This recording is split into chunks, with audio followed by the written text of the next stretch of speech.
அனைவருக்கும் வணக்கம். இந்த பதிவில் நம்ம எதை பற்றி பார்க்க போகிறோன்னு தெரிஞ்சுக்கிறதுக்கு முன்னாடி மறக்காமல் நம்ம சேனலை சப்ஸ்கிரைப் பண்ணிக்கோங்க. பக்கத்தில் இருக்கிற பெல் பட்டனையும் கிளிக் பண்ணிவிட்டு ஆளுங்கிற ஆப்ஷன் கொடுத்துட்டிங்கன்னா நான் போடுற வீடியோக்கள் எல்லாமே மிஸ் ஆகாமல் நோட்டிஃபிகேஷனில் வந்துடும். இந்த பதிவு மிகவும் முக்கியமான ஒரு பதிவு அப்படின்னே சொல்லலாம். நம்ம எல்லாருடைய வாழ்க்கையிலையும் ஏதாவது ஒரு கஷ்டங்கள் இருக்கும். அது எதிரி தொல்லையாக இருக்கலாம், கடனாக இருக்கலாம், இல்லை நோய் தொந்தரவுகளாக இருக்கலாம். எதுவாக இருந்தாலும் சரி, அது எல்லாமே நம்ம விட்டு விலகக்கூடிய ஒரு அற்புதமான நாளாக தான் நாளைய நாளானது நமக்கு அமையப்போகுதுங்க. நாளைய நாள் நீங்கள் கெட்டியாக பிடிச்சிக்கிட்டீங்க அப்படிங்கும்போது நான் மேலே சொன்ன எல்லா விதமான பிரச்சனைகளும் முருகப்பெருமானுடைய அருளால் நம்மளை விட்டு நீங்கும் அப்படின்னே சொல்லலாம். சரி, அது என்ன சிறப்பு அப்படின்னு பார்த்தரலாம். நாளைக்கு நமக்கு பிப்ரவரி மாதத்தின் 24ஆம் தேதி, மாசி மாதத்தின் 12ஆம் தேதி நிறைஞ்ச செவ்வாய்க்கிழமை. செவ்வாய்க்கிழமைங்கிறது பொதுவாகவே முருகப்பெருமான் வழிபாட்டுக்கும் அவங்கள அதிபதியாக கொண்ட செவ்வாய் பகவான் வழிபாட்டுக்கும் ஏற்ற ஒரு நாள் அப்படின்னு சொல்லலாம். பொதுவாக செவ்வாய்க்கிழமை நாளில் கடன் தீர்வதற்கு, சொந்த வீடு அமைவதற்கு, திருமணம் கைகூடுவதற்கு, குழந்தை பாக்கம் கிடைப்பதற்குன்ட்டு நம்ம வழிபாடு செய்கிறது வழக்கம். இந்த முறை நமக்கு இதை சிறப்பு சேர்க்கும் விதமாக கிருத்திகை நட்சத்திரமும் சேர்ந்தே அமைஞ்சிருக்குது. இந்த கிருத்திகை நட்சத்திரம் அப்படிங்கிறது முருகப்பெருமானை வளர்த்திய 6 கார்த்திகை பெண்களை சிறப்பிக்கும் விதமாக நம்ம வழிபாடு செய்யக்கூடிய நாள் அப்படின்னு சொல்லலாம். இந்த நாளில் நம்ம விரதம் இருந்து வழிபாடு செய்கிறது சிறப்பு. அப்படி விரதம் இருக்க முடியலனாலும் நீங்கள் குளிச்சுட்டு முருகப்பெருமான் படத்தை தூய்மைப்படுத்திட்டு ஒரு விளக்கேற்றி வச்சு நீங்கள் வழிபாடு செஞ்சிங்கனாவே உங்களுக்கு நல்ல பலன்கள் அப்படிங்கிறது நிச்சயம். அதாவது இந்த கிருத்திகை நட்சத்திரத்தன்னைக்கு தான் நாரத மகரிஷி விரதம் இருந்து தேவ ரிஷி அப்படிங்கிற பட்டத்தை பெற்றாருன்னு சொல்லுவாங்க. அத்துணை பலன்களை கொடுக்கக்கூடியது அப்படின்னே சொல்லுவாங்க. அது மட்டும் இல்லாமல் நிறைவான அறிவு, செல்வம், நீண்ட ஆயுள், கீர்த்தி எல்லாமே நமக்கு கிடைக்கும். அதே போல் திருமணமாகாதவங்களுக்கு நல்ல இடத்துல வரணமையும், குழந்தை பாக்கியம் இல்லாதவங்களுக்கு சீக்கிரமாகவே புத்திர பாக்கியம் கிடைக்கும். அது மட்டும் இல்லாமல் கவலைகள், பிரச்சனைகள் எல்லாம் நீங்கி மகிழ்ச்சியான வாழ்க்கை உண்டாகும். நல்ல வாழ்க்கை துணை, அதே போல் சொன்ன பேச்சு கேட்குற மாதிரி பிள்ளைங்க எல்லாமே நமக்கு கிடைப்பாங்க. மேலும் செவ்வாய் கிரகத்தால் ஏற்படக்கூடிய அந்த தோஷங்கள், பாதகங்கள் எல்லாமே நீங்கும். பிறரோட நமக்கு ஏற்பட்ட அந்த பகை நீங்கி எதிரி தொல்லை இல்லாத ஒரு நிம்மதியான வாழ்க்கை அப்படிங்கிறது அமையும். அதே போல் உடன் பிறந்த சகோதர சகோதரிகளுடன் நீங்கள் ஏதாவது ஒரு சண்டை சச்சரவுகளோடு இருக்கீங்க, சொத்து விவகாரம் நடக்குது அப்படிங்கும்போது அதெல்லாம் நீங்கி சுமூகமான தீர்வு ஏற்படும். மேலும் கல்வியில் குழந்தைங்க நல்லா சிறப்பாக முன்னேற்றம் அடைவாங்க அப்படின்னு சொல்லலாம். சாதாரணமாக வரக்கூடிய கிருத்திகை நட்சத்திரத்துக்கே இந்த சிறப்புங்கும் போது இது செவ்வாய்க்கிழமை நாளோடு சேர்ந்து வருது. கேட்கவா வேணும் சொல்லுங்கள். சரி, இந்த கிருத்திகை நட்சத்திரம் பார்த்திங்கன்னா இன்று மாலை 5:26 அப்படிங்கும்போதே தொடங்கிடுச்சுங்க.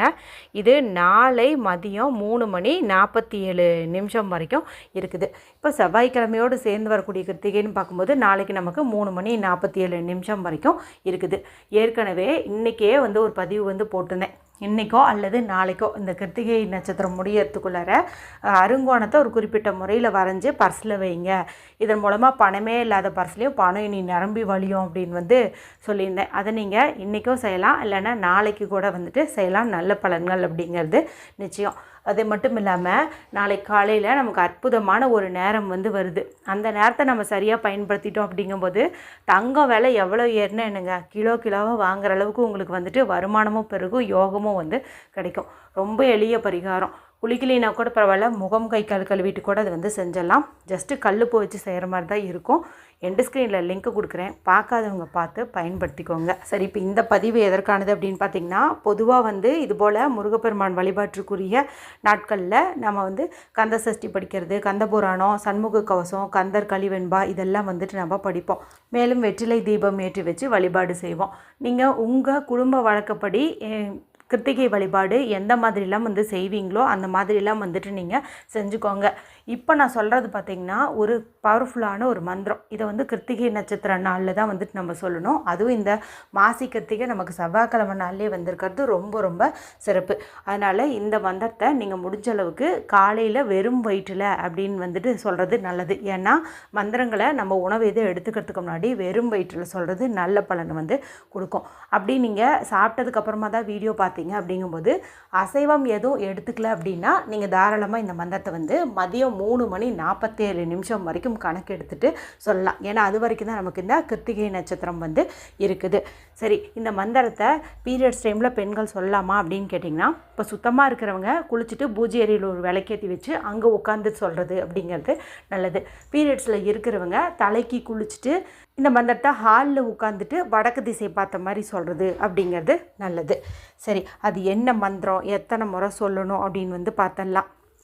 ஓம் வன்னி தேகாயை வித்மகே மகாதபாயை தீமகி தன்னோ கிருத்திக பிரசோதயாத். ஓம் வன்னி தேகாயை வித்மகே மகாதபாயை தீமகி தன்னோ கிருத்திக பிரசோதயாத்.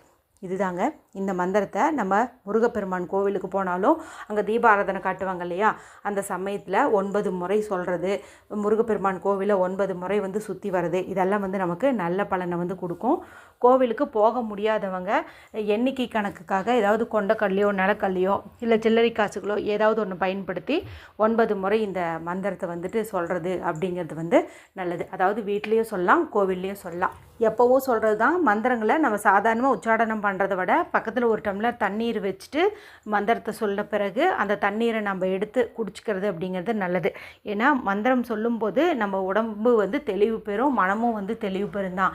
இருந்தாலும் தண்ணீரை நம்ம முன்னாடி வச்சிட்டோம்னா அந்த மந்திர சக்திகள் பார்த்திங்கன்னா தண்ணீரில் வந்து இறங்கும், தண்ணீர் சக்தி வாய்ந்ததாக மாறும். இப்போ அந்த தண்ணீரை நம்ம உடம்புக்குள்ளே செலுத்துக்கிறோம், அதாவது குடிச்சிக்கிறோம் அப்படிங்கும்போது இன்னும் நமக்கு அதிகப்படியான பலன்கள் வந்து கிடைக்கும். சரிங்களா?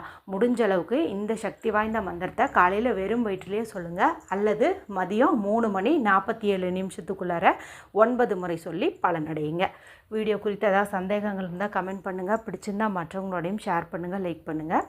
மற்றும் ஒரு பயனுள்ள பதிவில் உங்களை சந்திக்கிறேன். நன்றி, வணக்கம்.